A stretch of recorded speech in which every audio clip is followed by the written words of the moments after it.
क्यों बुड्ढे, अपने बेटे को बताएगा? अच्छा शिवानी, इस बुड्ढे की इतनी हिम्मत कि अपने बेटे को बताने चला। हाँ नहीं बताएगा, कुछ भी नहीं है, मैं कुछ भी बताने वाला नहीं था। वो जो तू किचन में फोन छुपाते हुए पकड़ा गया था, उसका क्या? शिवानी, ये बुड्ढा ना ऐसे नहीं मानेगा। जिस हाथ से फोन लेकर गया है ना किचन में, उसका ना ये हाथ ही तोड़ देते हैं। नहीं, मेरा हाथ मत तोड़ो। मैं वादा करता हूँ अपने बेटे से कुछ नहीं कहूँगा, कुछ नहीं कहूँगा। अच्छा बुड्ढे, मैं ना तुझे अच्छे से जानती हूँ, तू अपना मुंह जरूर खोलेगा और तेरा मुंह कैसे बंद करना है वो मुझे अच्छे तरीके से आता है। बिल्कुल सही कह रहे हो शिवानी। एक काम करो, किचन से जाके ना गरम गरम चाय लेके आओ, और जब वो इसके मुंह में डालेंगे ना, जब इसकी जबान जलेगी तब इसको अकल आएगी। अरे तुम दोनों को क्या इतना भी डर नहीं लगता? अरे मेरा एक बेटा फौज में और एक पुलिस में है। अगर उन दोनों को पता चल गया कि तुमने मेरे साथ ये हाल किया है तो तुम दोनों को छोड़ेगा नहीं वो। अच्छा बुड्ढे, अपने बेटे को बताएगा? क्या बताएगा तू अपने दोनों बेटों को? तेरा एक बेटा तो फौज में रहता है और तेरा दूसरा बेटा रहता है पुलिस में। उसे तो अपने पुलिस के काम से फुर्सत ही नहीं मिलती, तो कैसे बताएगा अपने बेटों को? अगर शिवानी बताने की कोशिश करे भी ना, तो तुम एक काम करना, तुम इस बुड्ढे के खिलाफ ना इनके दोनों बेटे को भड़का देना कि ये तुम्हें छेड़ने की कोशिश करता है और तुम पर गंदी नजर रखता है। तब इसका जो हाल होगा ना, ये खुद भी नहीं जानता।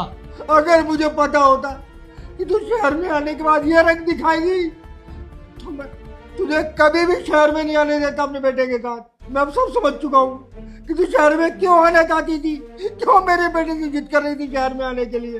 बिल्कुल सही समझा तूने बुड्ढे कि मैं ना इसका आशिक हूँ और ये मेरी गर्लफ्रेंड, और ये मेरे कहने पे यहाँ पर आई है और मेरी ना बहुत जान बचाना है। मैं ना किसी से नहीं डरता। और एक बात ना मेरी कान खोल के सुन ले, ना तो तेरा फौजी बेटा मेरा कुछ उखाड़ सकता और ना तो तेरा बेटा पुलिस में है ना, वो मेरा कुछ उखाड़ सकता। मुझे ना किसी को डर नहीं लगता, समझ गया ना? और हाँ बुड्ढे, इस बार तो मैं तुझे जाने दे रही हूँ, लेकिन अगली बार तूने अगर मुंह खोलने की जरा सी भी कोशिश करी ना, तो तू खुद नहीं जानता तेरा क्या हाल होगा। शिवानी तुम्हें टेंशन मत लो, अगली बार जरा सी भनक लगी ना कि इस बुड्ढे ने कुछ भी हरकत करने की कोशिश करी है, तो जिस हाथ से बताना चाहेगा ना वो हाथ तोड़ दूंगा, और जिस मुंह से बोल के बताएगा वो इसका मुंह ही चला दूंगा। ना इसका मुंह रहेगा और ना हाथ, तब इसको अकल आएगी। चलो शिवानी।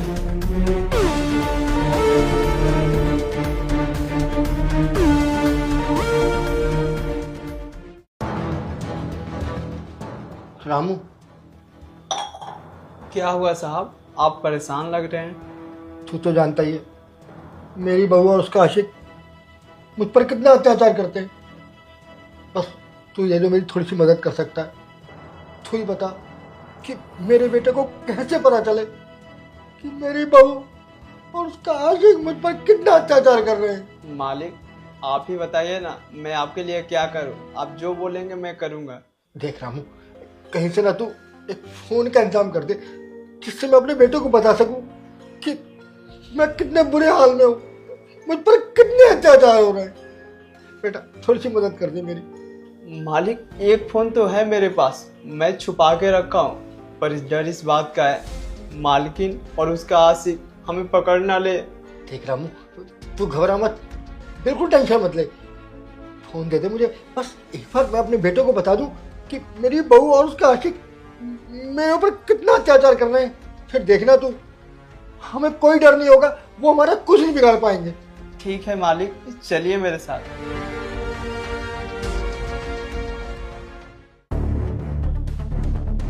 अरे रामू, तू क्या कर रहा है? मेरी बहू और उसका आशिक किसी कमरे में है। अगर उन दोनों ने कुछ देख लिया या उन्हें शक हो गया ना, तो वो हम दोनों को छोड़ेंगे नहीं। पर क्या करूं मालिक, फोन तो इसी कमरे में है, कैसे भी लाना ही पड़ेगा। एक काम कीजिए मालिक, आप जाइए उन दोनों का ध्यान भटकाइए, मैं चुपके से फोन ला दूंगा।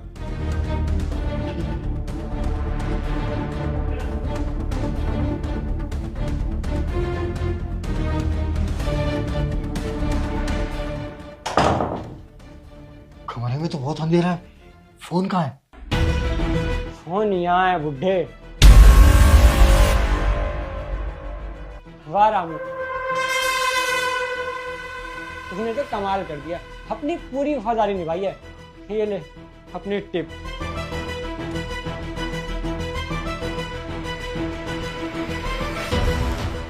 ऐसे ही अपनी वफादारी निभाते रहियो। मतलब रामू, तू भी इन दोनों से मिला हुआ था? अरे मैंने तुझे बचपन से पाल पोस कर बड़ा किया, अरे तेरी हर जरूरत का सामान तुझे दिया, लेकिन तूने ही मेरी पीठ पे छुरा भोंका, गद्दारी की मेरे साथ। तो क्या बुड्ढे, मेरी पगार ही कितनी है? अगर मुझे ज्यादा पैसा चाहिए तो ऐसे काम तो करना ही पड़ेगा ही ना। और वैसे भी तू तो कुछ दिन के मेहमान है, आगे चल के मुझे पैसा चाहिए तो यही सब ना देंगे। मुझे पता था ये बुड्ढा कोई ना कोई हरकत जरूर करेगा। तुमने रामू बहुत अच्छा करा इसको हमारे पास लाकर। बुढ़े तुझे ना हमने आखिरी मौका दिया था, पर अफसोस तूने तो वो मौका भी गवा दिया। अब रामू तुम एक काम करो, बाहर जाओ और बाहर से एक बेल्ट और एक डंडा लेकर आओ। हाँ, इसकी वो हालत करेंगे ना सोच भी नहीं सकता। और हाँ, एक काम करना, पानी भी आज गर्म कर ही देना। रामू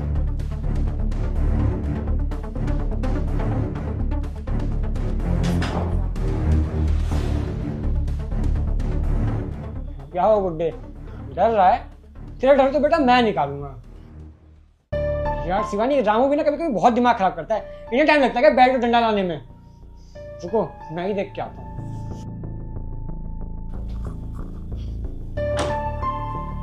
तेरा बेटा क्या हाल करूंगा सोच नहीं सकता। अबे रामू, तुझे मैंने बैट और डंडा लाने को बोला है ना, तू यहाँ बैठे क्या कर रहा है? बैट और डंडा कहाँ है? बैट यहाँ है, डंडा यहाँ है।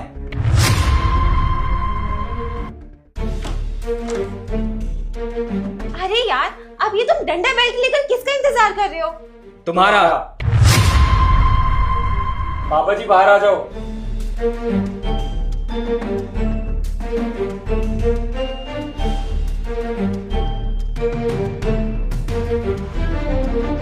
पापा जी आप ठीक तो है ना? हाँ बेटा, मैं ठीक हूँ। अच्छा हुआ तुम दोनों आ गए, वरना बहू ने मेरी जिंदगी बर्बाद कर दी थी। बहुत बहुत परेशान किया मुझे, बहुत मारा मुझे। क्या हो भाभी जी, क्यों इतना डर रही हो और क्या सोच रही हो कि मैं तो बाहर चला गया था, तो यहाँ पे कैसे आया? ठीक है भाभी जी, जा रहा हूं मैं। एक मिनट यार, कैप तो अंदर ही भूल गया।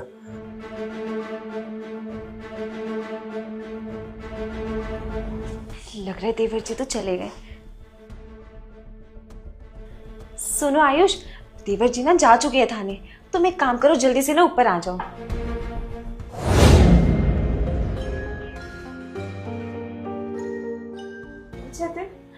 देवर जी मुझे माफ कर दीजिए, मुझसे बहुत बड़ी गलती हुई है।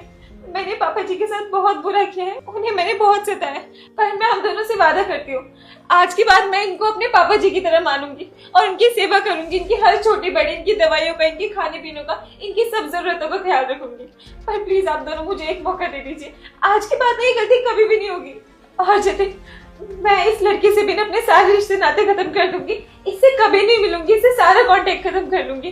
प्लीज मुझे माफ कर दो जतिन, मेरी बहुत बड़ी गलती थी जतिन, जो मैं इसके बहकावे में आ गई और इसके प्यार के बहकावे में आकर मैंने ये सब कर दिया। पर मुझे अपनी गलती का एहसास हो चुका है।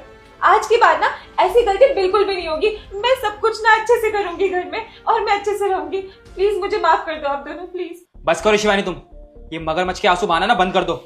इन सबसे कोई फायदा नहीं होने वाला। और मैं सब कुछ अपनी आंखों से देख चुका हूँ कि कैसे तुम मेरे पापा के साथ ये सलूक कर रही थी। अरे इतना बुरा सलूक तो कोई अपने दुश्मन के साथ भी नहीं करता। अब मुझे सब कुछ समझ आ गया कि क्यों तुमने मुझसे बोला था कि जतिन मेरी यहाँ पर जॉब लग गई है और हम यहाँ पर शिफ्ट हो जाते हैं, और क्यों तुमने मुझे फोर्स करा कि जतिन चलो ना वहां पर मुझे अच्छा पैकेज मिल रहा है। मुझे सब समझ आ गया। तुम यहाँ पर इसलिए आना चाहती थी क्योंकि तुम्हें अपने आशिक के साथ चक्कर चलाना था, और तुम्हारी इस गलती की वजह से ना मैं तुम्हें कभी माफ नहीं कर सकता। मैं अभी के अभी तुमसे सारे रिश्ते नाते खत्म करता हूँ। और क्यों बे आशिक, तुझे बहुत कीड़ा काट रहा है ना आशिकी का? चल तू मेरे साथ थाने, तेरी सारी हवा निकालूंगा। जितनी तेरे अंदर गर्मी बसी पड़ी है ना, सारी लॉकअप में जाके निकालता हूँ। चल मेरे साथ। और तुझे इसलिए मेरे बाप ने इस घर में रखा हुआ था। जिस थाली में खाता है उसी थाली में छेद करेगा तू।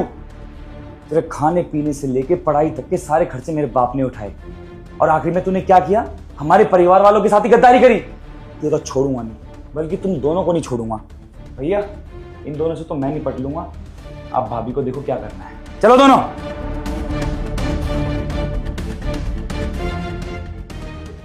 चुप करो शिवानी, अब मैं तुम्हारी कोई बात नहीं सुनना चाहता। मैं तुम जैसी लड़की को इस घर में और बर्दाश्त नहीं कर सकता। तुम अभी के अभी अपना सामान पैक करो और निकल जाओ मेरे घर से, और आइंदा मुझे अपनी शक्ल मत दिखाना। डिवोर्स के पेपर तुम्हारे घर पहुंच जाएंगे। निकल जाओ यहां से, मैंने कहा जाओ यहां से।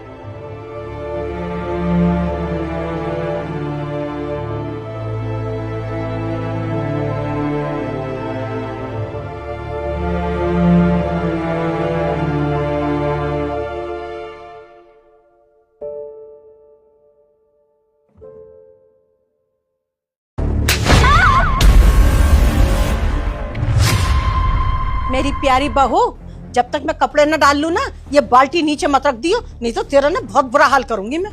माँ जी, मेरे पेट में बहुत दर्द हो रहा है, मैं खड़ी भी नहीं हो पा रही, ऊपर से ये बाल्टी बहुत भारी है। माँ जी, मेरा नहीं तो कम से कम मेरे बच्चे का तो ख्याल कीजिए माँ जी। अच्छा, मेरी प्यारी बहू बाल्टी नहीं उठा पाएगी बेटा? तुझे बोला है ना कि एक हाथ से बाल्टी पकड़, दूसरा हाथ यूज क्यों कर रही है? अब बता मेरी प्यारी बहू, बाल्टी उठा पाएगी कि नहीं? हाँ? ठीक है, मैं एक हाथ से पकड़ूंगी, आप कपड़े डाल लीजिए माँ जी। उठा लेगी ना? ऐसे ही पकड़े रही हो, मैं कपड़े डाल रही हूँ। अरे माँ, तुम क्यों कपड़े डाल रही हो? जिस तरह ये हरकत की है ना, सुबह काम ना करके, इसको ऐसी ही सजा मिलनी चाहिए। हाँ बेटा, तूने तो बड़ा अच्छा आइडिया दे दिया। और महारानी, बाल्टी को ना पकड़ के रखी हो और कपड़े डाल। अगर तूने बाल्टी नीचे रख दी ना, तो तेरा बहुत बुरा हाल करूंगी मैं।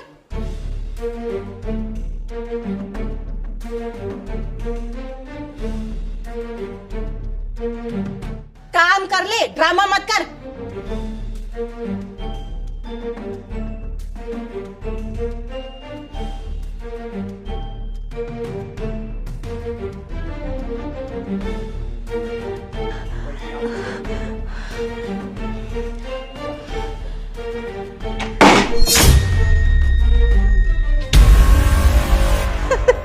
देख तो बेटा कैसे ड्रामा कर रही है।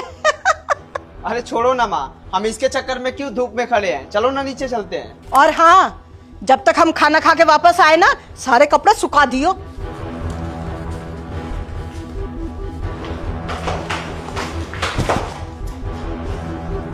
शिवानी, उठो। सिद्धि, तुम ठीक तो हो ना? जतिन, तुम? शिवानी, ये सब क्या चल रहा था? मेरी माँ और मेरा भाई तुम्हारे साथ क्या कर रहे थे? जतिन, तुमने तो ये सब आज देखा है, पर जब से तुम फौज में गई हो ना, तब से मेरे साथ ये सब हो रहा है। जब तक तुम घर में थे ना, तब तक सब ठीक था, और जैसे तुम फौज में गए ना, तब से तुम्हारी माँ का मुझे लेकर रवैया ही बदल गया है। तुम्हारी माँ और भाई ये भी नहीं देखते कि मैं पेट से हूँ, मुझे ठीक से खाना भी नहीं देते, टॉर्चर करते हैं दिन रात। रहने दो शिवानी, तुम भी ना कुछ कम नहीं हो। इतनी भोली बनने की ना कोशिश मत करो। मैं जब तुम्हें कॉल करता था ना, तुम भी मेरा कॉल नहीं उठाती थी, और जब मैं माँ को कॉल करता था और बोलता था कि शिवानी से बात करा दो, तो माँ मुझे बोलती थी कि शिवानी तुझसे गुस्सा है क्योंकि तू महीनों महीनों घर नहीं आता। और माँ तो मुझे ये भी बता रही थी कि तुम आधे से ज्यादा टाइम तो पार्टियों में निकाल देती हो। शिवानी, तुम तो जानती हो ना कि मैं बॉर्डर पर रहता हूँ, मुझे टाइम नहीं मिल पाता तुमसे बात करने का। इसका मतलब ये नहीं है कि मैं तुमसे प्यार नहीं करता, और जितना प्यार मैं अपनी मातृभूमि से करता हूँ ना, उतना ही प्यार मैं तुमसे भी करता हूँ। पर तुम हो कि मुझसे नाराज होकर बैठी हो। नहीं नहीं चेतन, ऐसा कुछ भी नहीं है। तुम्हारी माँ और तुम्हारा भाई मुझे इतना टॉर्चर करते थे कि उन्होंने मेरा फोन तक छीन लिया था, और अगर कोई मेरे से घर पे मिलने भी आता था ना, तो उससे भी यही बोलते थे कि शिवानी घर पे नहीं है, अपने मायके गई हुई है। मेरी किसी से बात तक नहीं कराते थे। तुम्हारी माँ जानकर मेरी बात तुमसे नहीं कराती थी ताकि मैं तुम्हें कुछ बता ना दूं। तुम्हारी माँ मुझे हमेशा यही ताना दिया करती थी कि तू दहेज में कुछ नहीं लेके आई है, गवार है तू। ऊपर से तुम मुझे इतना प्यार करते थे ना, तो वो भी उन्हें बर्दाश्त नहीं होता था। वो तो ये चाहती है कि तुम्हारा और मेरा तलाक करा दे, जिससे कि वो तुम्हारी शादी किसी अमीर लड़की से करा सके और उन्हें बहुत सारे दहेज मिले। इसीलिए वो तुम्हें मेरे बारे में झूठी झूठी बातें बताया करती थी, और मेरी बात भी नहीं कराती थी तुमसे, ताकि तुम्हारे दिल में मेरे लिए नफरत भरती जाए और एक दिन तंग आकर तुम मुझे छोड़ दो, फिर वो तुम्हारी शादी कहीं और करा सके। क्या शिवानी, जो तुम बोल रही हो वो सब कुछ सच है? मुझे तो यकीन ही नहीं हो रहा कि मेरी माँ और मेरा भाई तुम्हारे साथ ऐसा कर सकते हैं। और मेरी माँ तो अच्छे से जानती थी ना कि तुम पेट से हो, उसके बावजूद भी मेरी माँ और मेरा भाई तुम्हारे साथ ये हरकत करते थे। और तो और जतिन, तुम्हारी माँ तो इतनी नीचे गिर गई है कि मेरे पेट में जो बच्चा है ना, उसे पेट में ही खत्म करना चाहती है। तुम टेंशन मत लो शिवानी, अब मैं आ गया हूँ ना, अब मेरे होते हुए तुम्हें कोई हाथ नहीं लगा सकता, और इन दोनों को तो मैं सबक सिखाता हूँ।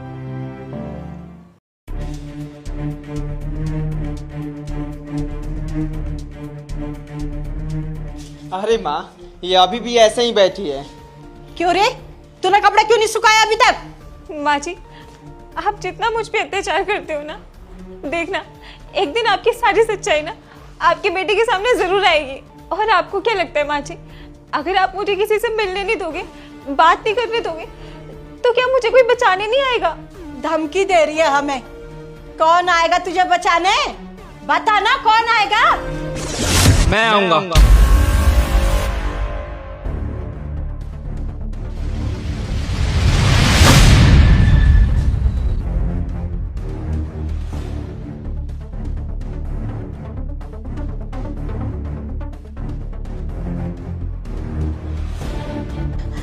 अरे जतिन बेटा, तू तो 2-3 महीने बाद आने वाला था ना, अचानक कैसे आ गया?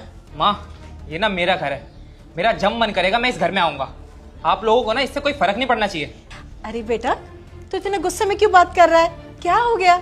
अच्छा, आप दोनों मेरी बीवी को मारोगे, पीटोगे, उस पर अत्याचार करोगे, तो क्या मैं गुस्सा भी ना हूं? अरे बेटा, तू कैसी बातें कर रहा है? अरे तेरी बीवी अकेले कपड़े सुखा रही थी तो मैं तो उसकी हेल्प करने के लिए आई थी। अच्छा माँ,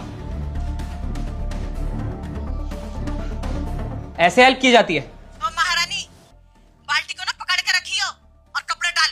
अगर तूने बाल्टी नीचे रख दी ना तो तेरा बहुत बुरा हाल करूंगी मैं। माँ, अब ना मुझसे कोई बात छुपाने की कोशिश भी मत करना, क्योंकि आपका सारा सच मेरे आगे आ चुका है। आप जो भी कर रहे थे ना मेरी बीवी के साथ, वो सब मैंने अपनी आंखों से देख लिया है। अरे जतिन बेटा, ऐसी कोई बात नहीं है। असल में बात तो ये है कि ना तेरी बहू मुझे रोज पीटा करती थी, खाना भी नहीं देती थी। है? हम दोनों पे इतने अत्याचार किए, इसको भी खाना नहीं देती थी। वो तो मैंने आज ना थोड़ा सा इसको डांट दिया, बस यही बात है बेटा। जतिन बेटा, तेरी बीवी तेरे से खुद बात नहीं करना चाहती थी और तू उसकी बातों में आ रहा है। माँ, आपको ना इस पर हाथ उठाने का कोई हक नहीं बनता। आपको किसने दिया इसके ऊपर हाथ उठाने का हक? अरे ये ना मेरी बीवी है, और अगर इसके ऊपर जरा सी भी आँच आए ना तो मैं सह नहीं सकता। और क्या कह रहे थे आप कि ये आपको रोज मारती पीटती है, आप पर अत्याचार करती है, पर आपके चेहरे पर तो कहीं निशान नहीं आ रहे। और इसे देखो, आपने कहा कि इसको आपने आज ही मारा है, और इसके निशान देखना जरा चेहरे पे। और छोटे, तुझे गांव से मैं शहर में इसलिए लेकर आया था कि तू अपनी भाभी पर हाथ उठाए। अरे तुझे शर्म आनी चाहिए। मुझे तो शर्म आती है तुम दोनों को अपना कहते हुए। अरे मैं तेरे को गांव से शहर में इसलिए लेकर आया था कि तू शहर में आकर पढ़ेगा, लिखेगा, अपने पैरों पर खड़ा हो जाएगा। लेकिन तू क्या कर रहा है यहाँ पर? और माँ, ये तो नादान था, पर आप तो समझदार थी। कम से कम आप तो ये गलती नहीं करती। जतिन बेटा, मैं तेरे से माफी मांगती हूँ। मुझसे गलती हो गई। आज के बाद ना मैं बहू के साथ ऐसा कुछ नहीं करूंगी। मैं उसे अपनी बेटी की तरह बना के रखूंगी। देखो माँ, आप ना मेरी माँ हो, इसलिए मैं आपको माफ कर देता हूँ। पर हाँ, मेरी एक बात का ना हमेशा ध्यान रखना, अपने पुराने ख्यालात के साथ ना जीना छोड़ दो। अरे क्या आपने ये दहेज की रट लगा रखी है? क्या करोगी दहेज लेकर जब लड़की अच्छी नहीं मिलेगी तो? आप मुझे एक बात बताइए, शिवानी ने कभी आपको कोई कष्ट दिया, कभी परेशानी होने दी? अरे तो आपको अपनी माँ की तरह प्यार करती थी, पर आपने इसके साथ क्या किया? आपने तो इसे बहू तो छोड़ो, बेटी भी नहीं माना। अरे माना ही हमारे घर पर दहेज लेकर नहीं आई थी, गरीब थी, पर ये आपका ध्यान तो रखती थी ना, आपकी सारी जरूरतें पूरी करती थी ना, घर को खुशहाल रखती थी ना। और माँ मुझे एक बात बताओ, अगर कल को मैं किसी और लड़की से शादी करता हूँ और मान ले कि वो मेरे घर पर बहुत सारा दहेज भी ले आई, और अगर वो आपको रोज मारे पीटे, आप पर अत्याचार करे, बाहर क्लबों में पार्टी करे, तब आपको अच्छा लगेगा? खैर छोड़िए माँ, मैं ना आपसे बहस ही नहीं करना चाहता। शिवानी मेरी बीवी है और मैं इससे बहुत प्यार करता हूँ, और मैं इसी के साथ रहूंगा। आपको जो करना है वो कर लीजिए, और अगर आपको हमारे साथ रहना है ना तो रह सकते हो, वरना जा सकते हो। नहीं जतिन बेटा, मैं सारी बात समझ गई हूँ। मेरे से जो गलती हुई है ना, मैं उसके लिए तेरे से माफी मांग रही हूँ। मैं अपनी सोच को बदलूंगी। मैं वादा करती हूँ, मैं अपनी पिछली सोच को ना कभी अपने पे हावी नहीं होने दूंगी। मैं आज के जमाने के साथ चलूंगी बेटा, तो मुझे माफ कर दे। आज के बाद ऐसी गलती नहीं होगी। बहू, तू भी मुझे माफ कर दे। आज के बाद ना मैं तेरा बहुत ख्याल रखूंगी, तेरे बच्चे का भी रखूंगी, और तुझे घर का कोई काम करने की जरूरत नहीं है। सारा काम मैं कर लिया करूंगी, तू बस आराम करना, ठीक है? भैया मुझे भी माफ कर दो, मुझसे बहुत बड़ी गलती हो गई, पर आज के बाद ऐसी गलती नहीं होगी। आज के बाद बहुत अच्छे से रहेंगे भाभी के साथ।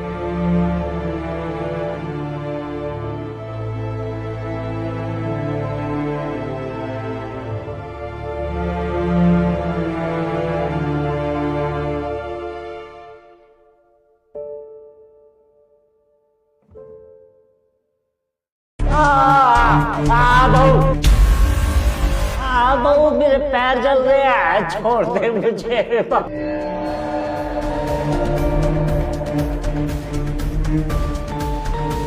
हाँ बहू। बेल्ट देना जरा।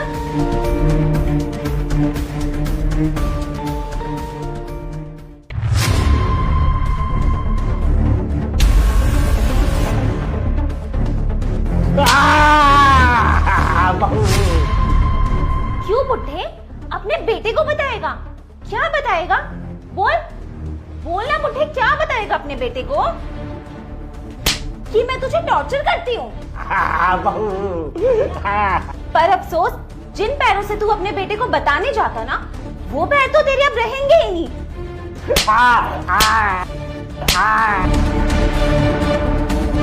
बहू, मेरा कसूर क्या है जो तू इस तरह से मुझे मार रही है? बहू, बहू मुझे माफ कर दे बहू। तुझे पता है बुड्ढे, तू ना मेरी जिंदगी का सबसे बड़ा सिरदर्द बन गया है और तू ना पूरा दिन मेरे सिर पे नाचता है। यही मेरी जिंदगी का सबसे बड़ा दर्द है। सही किया बहन इसके साथ, क्योंकि जिस तरह ये हरकत किया है ना सुबह काम ना करके, इसके साथ ऐसा ही होना चाहिए। और ये अपने बेटे को बताएगा ना, इसकी टांग रहेगी ना चल के बता पाएगा। हाँ